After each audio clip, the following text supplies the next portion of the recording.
Break तो बाद तुहाडा स्वागत है। ग्रीस विच एमरजेंसी सरकार ना बनने तो बाद हुण 17 जून नूं नवें सिरे तो चोणां करवाईआं जाणगीआं। उदों तक अंतरिम सरकार चलाउण लई एक जज की नियुक्ति कर दी गई है। उधर ग्रीस के सियासी आगुआं का कहना है कि इस बार दीआं चोणां तो बाद संगठित सरकार जरूर बनेगी। ग्रीस विच अगलियां चोणां 17 जून नूं नवें सिरे तो कराईआं जाणगीआं।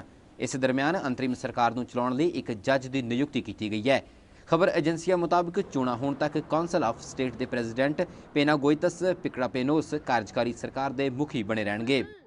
I think that the Greek people want a stable government, and they have seen that in order to have a stable government, you need to have parties that have at least a common basis on which to start with. And therefore, I believe, yes, that the Greek people will be more mature in their vote in June, because they know now that it is imperative to have a government, a solid and stable government after the June elections. सियासी दलों ने बुधवार को राष्ट्रपति Carlos पापुलियास नाल मुलाकात की ते इस तो बाद चोणां की तारीख का ऐलान कर दिता गया। याद रहे कि सियासी दलों विचकार एक गठजोड़ सरकार के गठन की आखिरी गलबात मंगलवार को नाकाम रही सी। बैठक विच ग्रीस के यूरोजोन के संकट को लैके चिंता जताई गई है। Hope that by the next election the Greek people will vote for the right way. I think they will continue to want the Eurozone, they will continue to want our European path, they will continue to want coalition governments. There will not be big parties, big powers to main parties anymore. There will be smaller parties, but I think this time we will have to sit down and form an agreement between us to govern the country. And this is paramount now. It's for Greece and it's for Europe. The Greek people want us into the Euro and into Europe. And that was their verdict, the previous election. But there was also a call for a change in policy, a change in the bailout agreement, and therefore we have to deal with this kind of demand from the Greek people during this election period.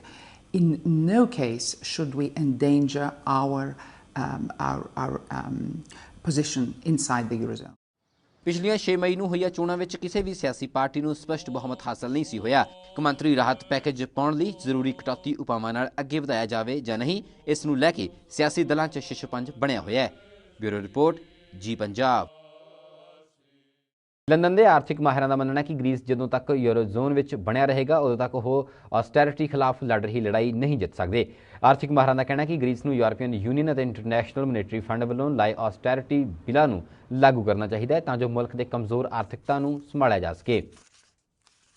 From the perspective of an economist, it is pretty clear that these major changes are not possible within the confines of the European Monetary Union.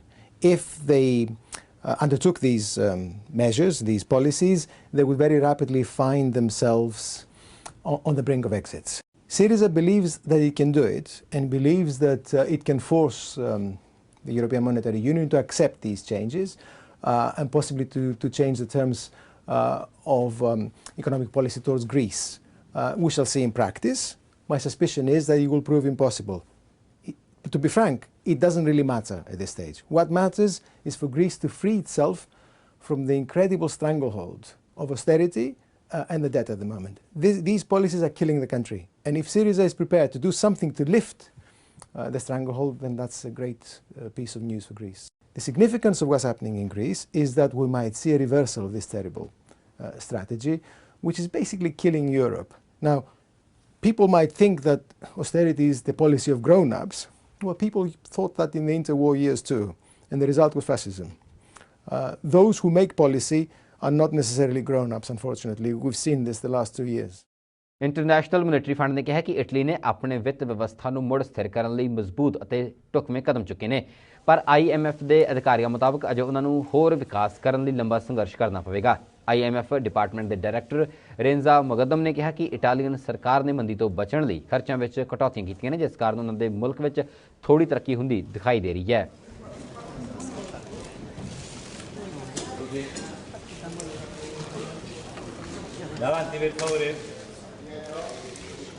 I think Italy has come a long way.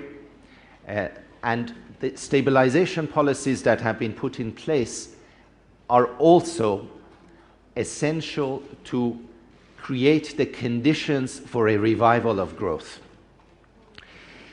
But of course, the job is not yet done. There is good progress, but more needs to be done to revive growth. Obviously, there is turbulence in the markets, but I think, again, in terms of the impact to Italy is to maintain the momentum of the policies that have been put in place. That is the best protection that Italy would have. British ਪ੍ਰਧਾਨ ਮੰਤਰੀ David Cameron ਨੇ ਕਿਹਾ ਕਿ ਜ਼ੋਰੋਜ਼ੋਨ ਨੂੰ ਆਪਣੇ ਮੁਲਕਾਂ 'ਚ ਵਿਕਾਸ ਤੇ ਤਰੱਕੀ ਨੂੰ ਯਕੀਨੀ ਬਣਾਉਣਾ ਪਵੇਗਾ। ਉਹਨਾਂ ਲੰਡਨ ਵਿੱਚ ਬੋਲਦਿਆਂ ਕਿਹਾ ਕਿ ਕੁਝ ਦੇਸ਼ਾਂ ਨੂੰ ਜ਼ੋਰੋਜ਼ੋਨ ਛੱਡਣ ਸੰਬੰਧੀ ਵੀ ਆਪਣੇ ਫੈਸਲੇ ਲੈਣੇ ਪੈਣਗੇ। ਡੇਵਿਡ ਕੈਮਰਨ ਨੇ ਕਿਹਾ ਕਿ ਯੂਰੋਜ਼ੋਨ ਨੂੰ ਜਲਦੀ ਤੋਂ ਜਲਦੀ ਇਹ ਸੋਚਣਾ ਪਵੇਗਾ ਕਿ ਉਹ ਆਪਣੇ ਉਹਨਾਂ ਸਾਥੀ ਮੁਲਕਾਂ ਦਾ ਵੀ ਸਾਥ ਦੇਵੇ ਜਿਹੜੇ ਕਿ ਯੂਰੋਜ਼ੋਨ ਛੱਡਣ ਲਈ ਮਜਬੂਰ ਹੋ ਰਹੇ ਨੇ।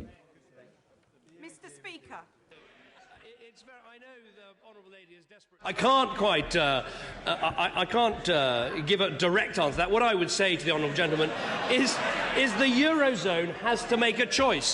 If the Eurozone wants to continue as it is, then it has got to build a proper firewall. It's got to take steps to secure the weakest members of the Eurozone, or it's going to have to work out it has to go in a different direction. It either has to make up or it is looking at a potential breakup. That is the choice they have to make, and it's a choice they cannot long put off. ਸੀਰੀਆਈ ਰਾਸ਼ਟਰਪਤੀ ਬਸ਼ਰ ਅਲ ਅਸਦ ਨੇ ਕਿਹਾ ਕਿ ਮੁਲਕ ਵਿੱਚ ਪਿਛਲੇ ਹਫ਼ਤੇ ਹੋਈਆਂ ਸੰਸਦੀ ਚੋਣਾਂ ਤੋਂ ਸਾਬਤ ਹੋ ਗਿਆ ਕਿ ਜਨਤਾ ਉਹਨਾਂ ਦੀ ਸਰਕਾਰ ਦੇ ਸੁਧਾਰਾਂ ਦੀ ਹਮਾਇਤ ਕਰਦੀ ਹੈ। ਰਸ਼ੀਅਨ ਟੀਵੀ ਦੇ ਨਾਲ ਗੱਲਬਾਤ ਕਰਦਿਆਂ ਅਸਦ ਨੇ ਕਿਹਾ ਕਿ ਸੀਰੀਆ ਦੇ ਲੋਕਾਂ ਨੂੰ ਹੁਣ ਨਤੀਜਿਆਂ ਦੇ ਜ਼ਰੀਏ ਸੰਦੇਸ਼ ਦਿੱਤੇ ਨੇ ਕਿ ਉਹ ਅੱਤਵਾਦੀਆਂ ਦੀਆਂ ਧਮਕੀਆਂ ਤੋਂ ਨਹੀਂ ਡਰਦੇ। ਵਿਰੋਧੀਆਂ ਧਿਰਾਂ ਵੱਲੋਂ ਚੋਣਾਂ ਦਾ ਬਾਈਕਾਟ ਕਰਨ ਅਤੇ ਹਿੰਸਾ ਦਰਮਿਆਨ ਸੀਰੀਆ ਵਿੱਚ ਚੋਣਾਂ ਕਰਵਾਈਆਂ ਗਈਆਂ। ਅਧਿਕਾਰੀਆਂ ਦਾ ਕਹਿਣਾ ਕਿ ਚੋਣਾਂ ਵਿੱਚ 51% ਦੀ ਵੋਟਿੰਗ ਹੋਈ ਹੈ। На простых людях, а не на правительстве. И, конечно, они сказались на экономике.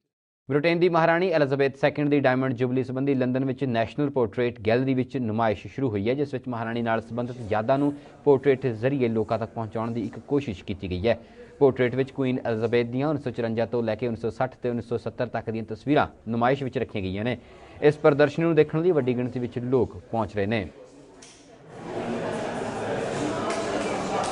I think the Diamond Jubilee is a really significant event in the Queen's reign. It's 60 years since 1952 when she first became Queen, and we wanted to mark that. But we wanted to do so not just in a very dutiful, worthy way. We wanted to say something about the way the Queen has been represented and how this mysterious figure, the Queen, has taken shape in our imagination and what role images have had in that process.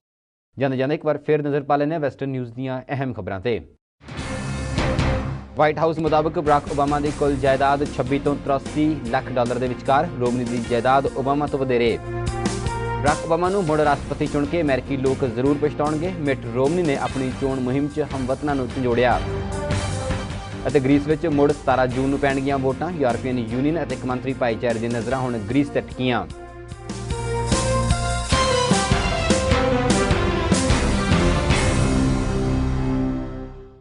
Western news ਵਿੱਚ ਬਸ ਇੰਨਾ ਹੀ। ਦੇਸ਼ ਵਿਦੇਸ਼ ਦੀਆਂ ਤਾਜ਼ਾ ਤਰੀਨ ਖਬਰਾਂ ਲਈ ਤੁਸੀਂ ਬਣੇ ਰਹੋ ਜੀ ਪੰਜਾਬ ਦੇ ਨਾਲ। ਧੰਨਵਾਦ।